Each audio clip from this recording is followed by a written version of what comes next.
उन शहीदों का विरोध करना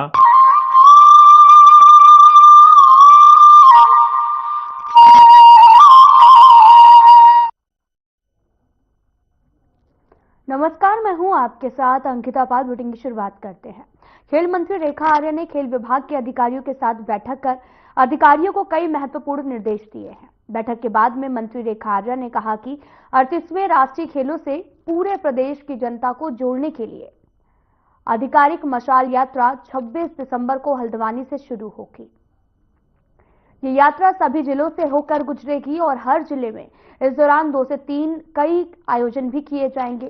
खेल मंत्री रेखा आर्या ने बताया कि मशाल यात्रा का आरंभ हल्द्वानी से किया जाएगा और 26 दिसंबर को सीएम पुष्कर सिंह धामी मशाल यात्रा को रवाना करेंगे और यहां से यात्रा कुमायूं और साथ ही गढ़वाल मंडल के सभी 13 जिलों में जाएगी।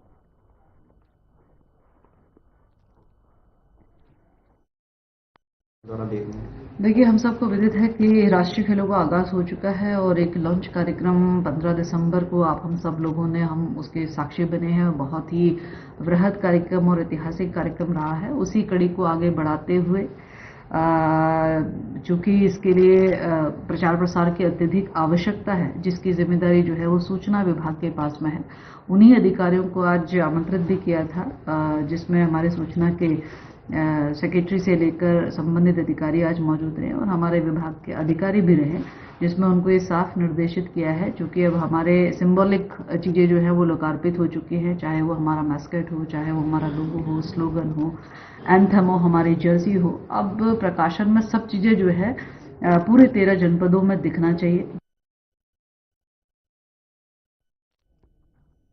उत्तराखंड के निकाय चुनाव नजदीक आते ही चुनाव की तैयारियां कर रहे लोग अपनी अपनी पार्टी से अध्यक्ष पद सीट के लिए टिकट की मांग कर रहे हैं। साथ ही आपको बताते चले कि भगवानपुर नगर पंचायत सीट से डॉक्टर आमिर आलम ने बताया कि लोग जो चुनाव की तैयारी कर रहे हैं अपने अपने टिकट मांग रहे हैं। मैं भी पार्टी से टिकट मांगा है और साथ ही पार्टी अगर मेरे अलावा किसी और हमारे साथी को टिकट देती है तो मैं दिलो जान से पार्टी को चुनाव लड़ाकर जिताने का काम करूंगा और अगर पार्टी मुझे टिकट देती है तो मैं क्षेत्र की जनता से डोर टू डोर जाकर उनका आशीर्वाद और प्यार पाने का काम करूंगा।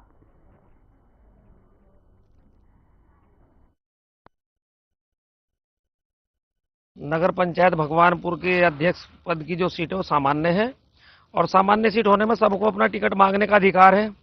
हम भी अपना टिकट मांग रहे हैं, लेकिन पार्टी जिसे भी अपना टिकट देगी हम उसके साथ तन मन धन से उसके साथ रहेंगे और पार्टी के प्रत्याशी जो भी कोई होगा उसको जिताने का पूरा काम करेंगे और नगर पंचायत भगवानपुर में विकास की गंगा बहाएंगे। विकास के नाम पर चुनाव लड़ा जाएगा। जो भी कोई कांग्रेस का प्रत्याशी आएगा उसके साथ हम हर तरह से रहेंगे। हम खुद भी टिकट की मांग कर रहे हैं। हमारा टिकट होगा तो बहुत अच्छा, नहीं हुआ तो हमारे जिस साथी को भी टिकट होगा हम उसके साथ कंधे से कंधा मिलाकर चुनाव लड़ाएंगे। भगवानपुर का मुख्य कार्य विकास कार्य होगा। भगवानपुर में जितनी भी नई कॉलोनियां बनी सब में सड़कें कच्ची हैं आज के टाइम में। पिछला 5 साल का कार्यकाल था, नई नगर पंचायत है, इतना बजट नहीं था। कोशिश उत्तराखंड में निकाय चुनाव की फिजाएं अब गर्म हो चुकी हैं। राजनीति का खेल अपने पूरे रंग में है, तो वहीं आरोपों की बौछार ने माहौल को और भी गर्मा दिया है। कुछ राजनीतिक पार्टियां अब तक अपने चेहरों की घोषणा करने में उलझी हुई हैं, लेकिन मैदान में उतर चुके प्रत्याशियों ने भी जनता को साधने और विरोधियों को गिराने की रणनीतियों पर काम तेज कर दिया है। और जसपुर में बसपा प्रत्याशी वसीम सिद्दीकी ने हाथी पर सवार होकर एक धमाकेदार एंट्री के उनके मंच से छूटे बयान ने विरोधियों के पसीने छुड़ा दिए हैं। वसीम सिद्दीकी ने किसी पर जमीन बेचकर लोगों के पैसे हड़पने का आरोप लगाया तो किसी को बिजली चोरी और दलाली का पोस्टर बॉय करार दिया है।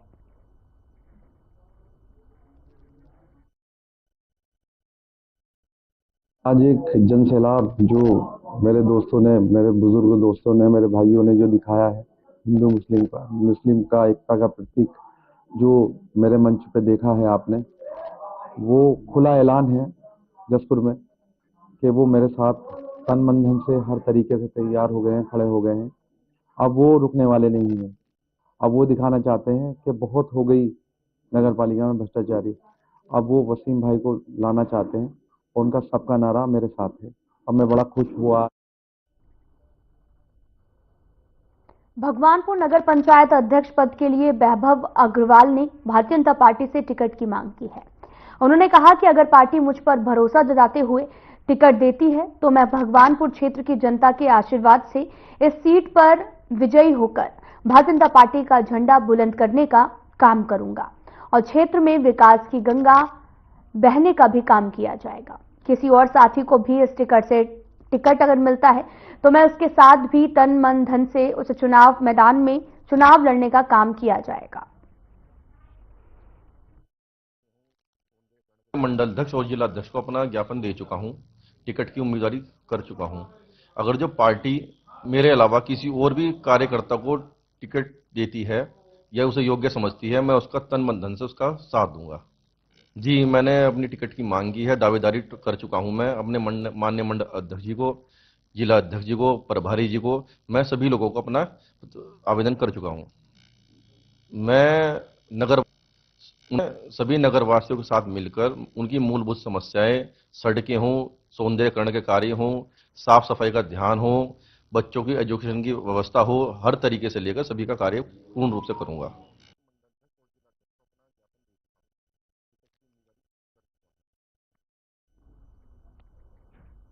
संविधान निर्माता बाबा साहब डॉक्टर भीमराव अंबेडकर के सम्मान और भारतीय संविधान की रक्षा के लिए विकास नगर के तिलक भवन में कांग्रेस कमेटी और कांग्रेस के पूर्व कैबिनेट मंत्री नवर प्रभात ने जय भीम और संध्या आरती कार्यक्रम का आयोजन किया है और कार्यक्रम को संबोधित करते हुए पूर्व कैबिनेट मंत्री नवर प्रभात ने कहा कि आज बीजेपी सरकार संविधान को कुचलने का काम कर रही है।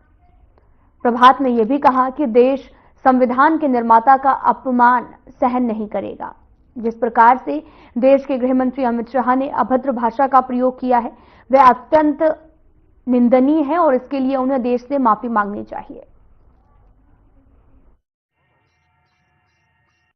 जो कुछ भारत की संसद में पिछले दिनों हुआ है, जिस तरीके की भावना और नीति के साथ सरकार के प्रतिनिधि ने अपने विचार व्यक्त किए हैं, हम उसे निंदनीय मानते हैं।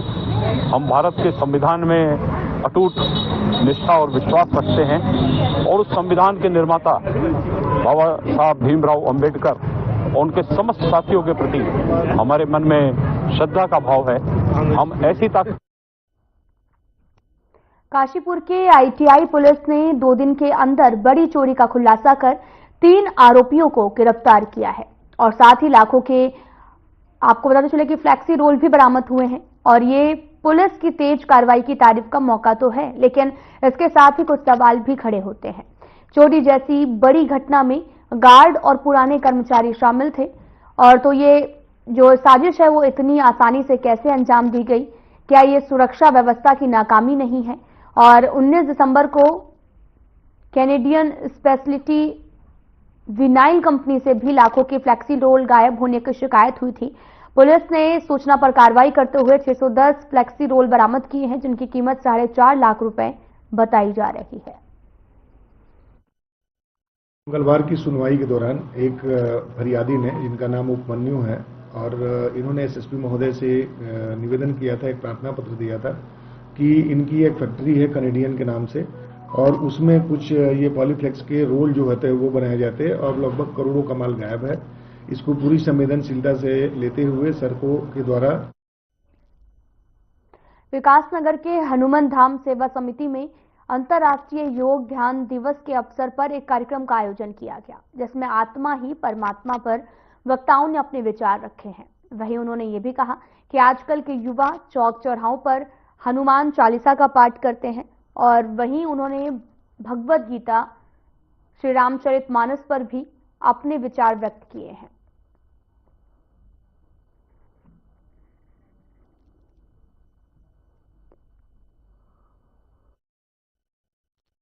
आगामी युवा पीढ़ी जो फिलहाल ऐसा लगता है देखने में कि धर्म से विमुख होती जा रही है या फिर वो इतनी अधिक ऐसा समझती है कि उसने सड़क पर बैठकर हनुमान चालीसा का पाठ कर लिया तो वो बहुत बड़ी धार्मिक है। इसका एकमात्र उद्देश्य यह है कि आप हनुमान चालीसा का पाठ चाहे कहीं पर भी करें, आपको या उस युवा पीढ़ी को उत्तराखंड भौगोलिक दृष्टि से अति संवेदनशील है, जिसको देखते हुए सर्दियों के मौसम में भारी बर्फबारी का सामना भी करना पड़ता है। आपदा विभाग बर्फबारी को लेकर अलर्ट मोड पर है। इसको लेकर जानकारी देते हुए आपदा प्रबंधन सचिव विनोद कुमार सुमन ने बताया कि विभाग की ओर से सभी तैयारियां कर ली गई हैं और सभी अधिकारियों कर्मचारियों को निर्देशित भी किया गया है कि बर्फबारी के समय अलर्ट मोड पर रहें। आपदा सचिव ने बताया कि जहां जहां पर ज्यादा बर्फबारी के आसार होते हैं, रास्ता बंद होने की संभावना होती है, वहां पर भी जेसीबी की सहायता से बर्फ हटाने का काम किया जाता है।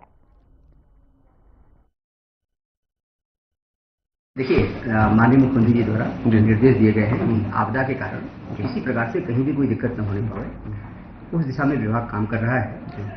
और अब लगातार ठंडी का मौसम बरकरार है और बर्फबारी कुछ दिन पहले हुई भी थी और आगे भी बर्फबारी की संभावना है। उसको देखते हुए जहां जहां आपदा के कारण परेशानी हो सकती है, रास्ते बंद हो सकते हैं, पाला के कारण फिसलन हो सकती है। उत्तराखंड पावर कॉर्पोरेशन लिमिटेड की ओर से सौर ऊर्जा को बढ़ावा देने का निरंतर प्रयास किया जा रहा है। यूपीसीएल के प्रबंध निर्देशक अनिल कुमार ने बताया कि उत्तराखंड में 12 महीने सौर ऊर्जा का उपयोग किया जा सकता है और साथ ही विभाग की कोशिश है कि सौर ऊर्जा के मामले में उत्तराखंड देश में पहला राज्य बने। विभाग ने इस साल का 100% का टारगेट पूरा कर लिया है और उनकी कोशिश भी है कि अगले साल में 150% टारगेट को पूरा किया जाए।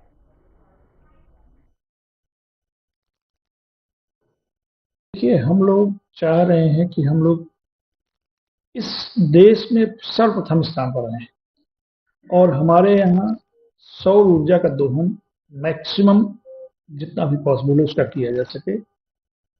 जैसा कि आप सब लोगों को मालूम है कि ठंड में भी हमारे यहाँ सूर्य का उदय होता है, फॉग का असर कम रहता है, तो साल भर हमारे यहाँ सोलर एनर्जी का दोहन हो सकता है।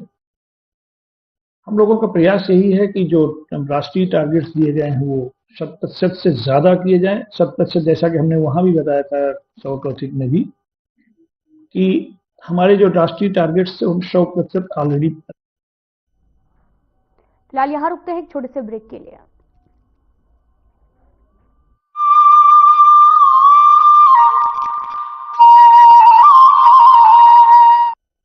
एक्शन टेसा का HDHMR बोर्ड चाहिए। वो हरे बोर्ड निकाल दे भाई।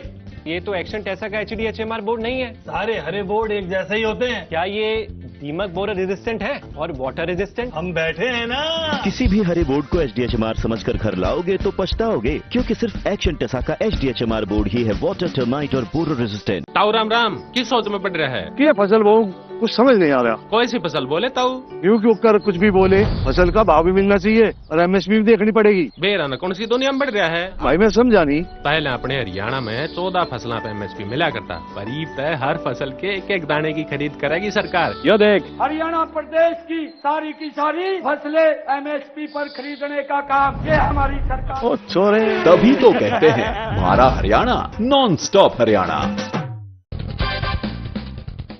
नमस्कार दोस्तों, आजकल नई दिल्ली में रानी झांसी रोड पर लगी रानी लक्ष्मीबाई की मूर्ति की शिफ्टिंग की खबर सुर्खियों में है।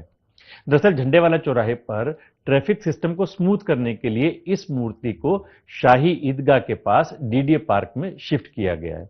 लेकिन हैरानी की बात यह है कि ईदगाह मैनेजमेंट ने इसका विरोध किया। यह देखकर साहिर लुधियानवी का एक शेर याद आ गया। क्या मोल लग रहा है शहीदों के खून का, मरते थे जिन पे हम वो सजा याफ्त क्या हुए। हालांकि मुस्लिम समाज के बेतुके विरोध को देखते हुए पुलिस फोर्स के साथ संगीनों के साए में मूर्ति को DDA पार्क में शिफ्ट कर दिया गया है। लेकिन ईदगाह मैनेजमेंट ने इसके खिलाफ हाई कोर्ट की पहले सिंगल बेंच में और फिर डबल बेंच में अपील की। यहां उसे हार का सामना करना पड़ा। डिवीजन बेंच ने फटकार लगाते हुए यहां तक कहा कि झांसी की रानी लक्ष्मीबाई राष्ट्रीय हीरो हैं, उनको धार्मिक रूप नहीं देना चाहिए, वो सभी धार्मिक सीमाओं के परे हैं। आप इसको धार्मिक रंग देने की कोशिश कर रहे हैं, आप सांप्रदायिक राजनीति कर रहे हैं और वो भी कोर्ट का इस्तेमाल करके। ये दुर्भाग्यपूर्ण है। दोस्तों, हमारा ऑफिस रानी झांसी रोड पर ही है, इसलिए मैं हर रोज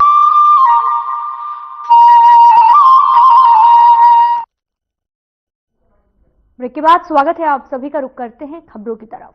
हरबटपुर पुलिस का नियमों के विरुद्ध अवैध खनन करने वाले एक ट्रैक्टर ट्रॉली और 4 टमटम को सीज किया गया है। आपको बताते चले कि यमुना नदी में अवैध खनन करने वाले नियम के विरुद्ध ट्रैक्टर में बोकेट लाकर आपको बताते चले कि यमुना नदी का सीना चीर रहे अवैध खनन के साथ में सीज किया गया, जहां पर आपको बताते चले कि पुलिस के द्वारा बताया गया कि आगे की तरह आगे भी इस दौरान जो कार्रवाई है वो की जाएंगी।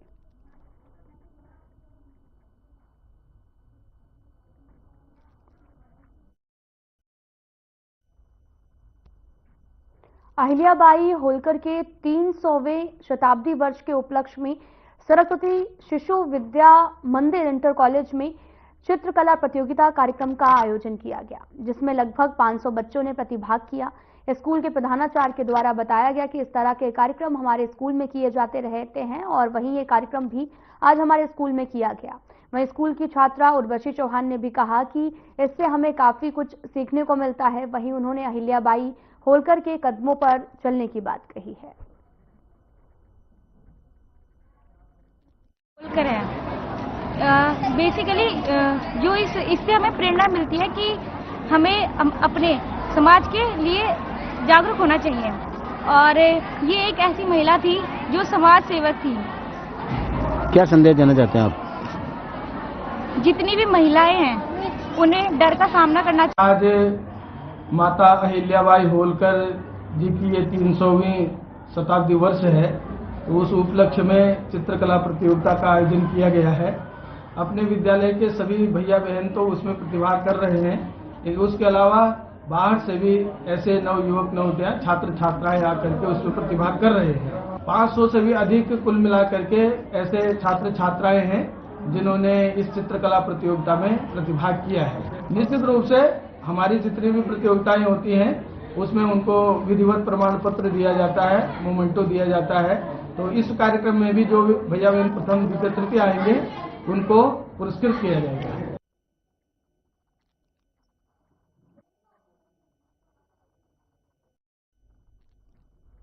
फिलहाल यहां रुकते हैं एक छोटे से ब्रेक के लिए।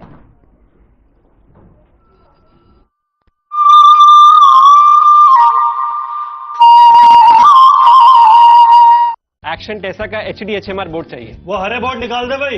ये तो एक्शन टेसा का HDHMR बोर्ड नहीं है। सारे हरे बोर्ड एक जैसे ही होते हैं। क्या ये दीमक बोरर रेजिस्टेंट है और वाटर रेजिस्टेंट? हम बैठे हैं ना। किसी भी हरे बोर्ड को HDHMR समझकर घर लाओगे तो पछताओगे, क्योंकि सिर्फ एक्शन टेसा का HDHMR बोर्ड ही है वाटर, टर्माइट और बोरर रेजिस्टेंट। नमस्कार दोस्तों, आजकल नई दिल्ली में रानी झांसी रोड पर लगी रानी लक्ष्मीबाई की मूर्ति की शिफ्टिंग की खबर सुर्खियों में है। दरअसल झंडेवाला चौराहे पर ट्रैफिक सिस्टम को स्मूथ करने के लिए इस मूर्ति को शाही ईदगाह के पास डीडीए पार्क में शिफ्ट किया गया है। लेकिन हैरानी की बात यह है कि ईदगाह मैनेजमेंट ने इसका विरोध किया। यह देखकर साहिर लुधियानवी का एक शेर याद आ गया। क्या मोल लग रहा है शहीदों के खून का, मरते थे जिन पे हम वो सजा याफ्त क्या हुए। हालांकि मुस्लिम समाज के बेतुके विरोध को देखते हुए पुलिस फोर्स के साथ संगीनों के साए में मूर्ति को डीडीए पार्क में शिफ्ट कर दिया गया है। लेकिन ईदगाह मैनेजमेंट ने इसके खिलाफ हाई कोर्ट की पहले सिंगल बेंच में और फिर डबल बेंच में अपील की। यहां उसे हार का सामना करना पड़ा। डिवीजन बेंच ने फटकार लगाते हुए यहां तक कहा कि झांसी की रानी लक्ष्मीबाई राष्ट्रीय हीरो हैं, उनको धार्मिक रूप नहीं देना चाहिए, वो सभी धार्मिक सीमाओं के परे हैं। आप इसको धार्मिक रंग देने की कोशिश कर रहे हैं, आप सांप्रदायिक राजनीति कर रहे हैं और वो भी कोर्ट का इस्तेमाल करके। ये दुर्भाग्यपूर्ण है। दोस्तों, हमारा ऑफिस रानी झांसी रोड पर ही है, इसलिए मैं हर रोज मूर्ति की शिफ्टिंग के अरेंजमेंट पर लगातार नजर रख रहा था। इस पूरे इंसिडेंट को देखते हुए मुझे 30 साल पहले का वो किस्सा याद आ गया जब मैं आरएसएस के कार्यक्रम में शामिल होने के लिए हरिद्वार गया था। वहां भारत माता का मंदिर भी है। वहां मेरी मुलाकात मंदिर की स्थापना करने वाले महान संत स्वामी सत्यमित्रानंद गिरी जी महाराज से हुई। मुझे इस बात को बताते हुए गर्व महसूस होता है कि स्वामी सत्यमित्रानंद जी ने ही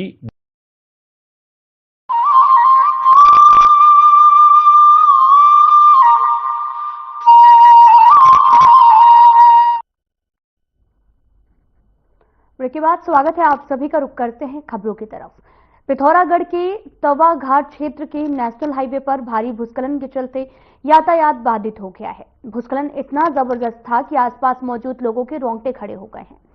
साथ ही भूस्खलन के बाद में अब नेशनल हाईवे को खोलने का काम तेजी से किया जा रहा है। हाईवे पर जिला प्रशासन के अधिकारी और बीआरओ की टीम भी मौजूद है। साथ ही डीएम विनोद गिरी गोस्वामी ने बताया कि इस घटना में जान माल की हानि होने की सूचना नहीं है और साथ ही घटना सड़क पर हो रहे काम के चलते हुई है, जिसमें किसी को कोई भी नुकसान नहीं हुआ है।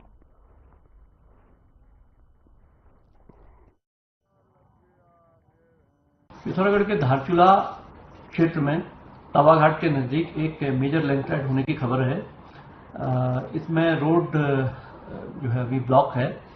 इस संबंध में जो मीडिया में खबरें वायरल हो रही हैं और वीडियोस वायरल हो रहे हैं, उसके संबंध में मैं बताना चाहूँगा कि कोई भी जान और माल के नुकसान की खबर नहीं है। रोड जरूर बंद है। मौके पर वर्तमान में एसडीएम और बीआरओ की एजेंसियां रोड वाइडनिंग इक्विपमेंट्स और जेसीबी वगैरह के साथ में मौके पर हैं और रोड को शीघ्र ही खोल दिया जाएगा। पुनः मैं ये बताना चाहूँगा कि उस क्षेत्र में रोड वाइडनिंग के कार्य चल रहे हैं। इस वजह से जो लैंडस्लाइड की घटना हुई है, लेकिन शीघ्र ही रोड को खोल दिया जाएगा।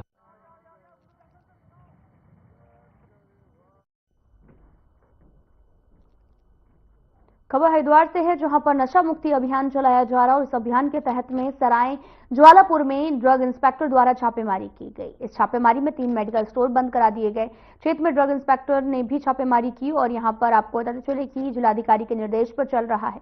12 मेडिकल स्टोर्स की जांच की गई है और साथ ही एक स्टोर पर 12 साल के नाबालिग को काम करते हुए पाया गया, जो कानून का उल्लंघन है। छापेमारी के दौरान कई संचालक अपनी दुकानें बंद करके भाग गए और इस पूरे मामले में ड्रग इंस्पेक्टर ने साफ कहा कि नशे की दवाइयों को भी बिक्री और मरीजों के स्वास्थ्य से खिलवाड़ करने वालों के खिलाफ जो है वो सख्त कार्रवाई होगी।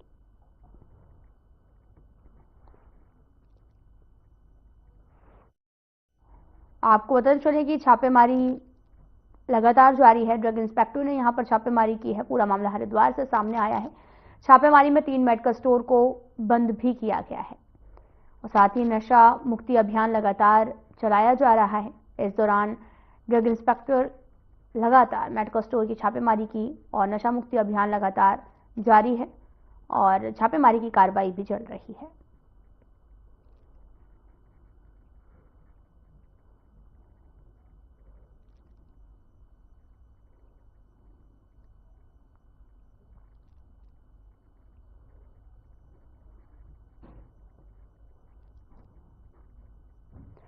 आपको बताते चलें कि लगातार ड्रग इंस्पेक्टर की कार्रवाई जो है वो लगातार जारी है। नशा मुक्ति अभियान लगातार जारी है।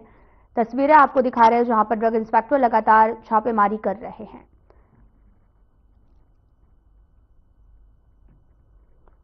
आपको तस्वीरें भी दिखा रहे हैं जहां पर लगातार ड्रग इंस्पेक्टर ने छापेमारी की है। पूरा मामला हरिद्वार से है। छापेमारी में 3 मेडिकल स्टोर्स को भी बंद किया गया है।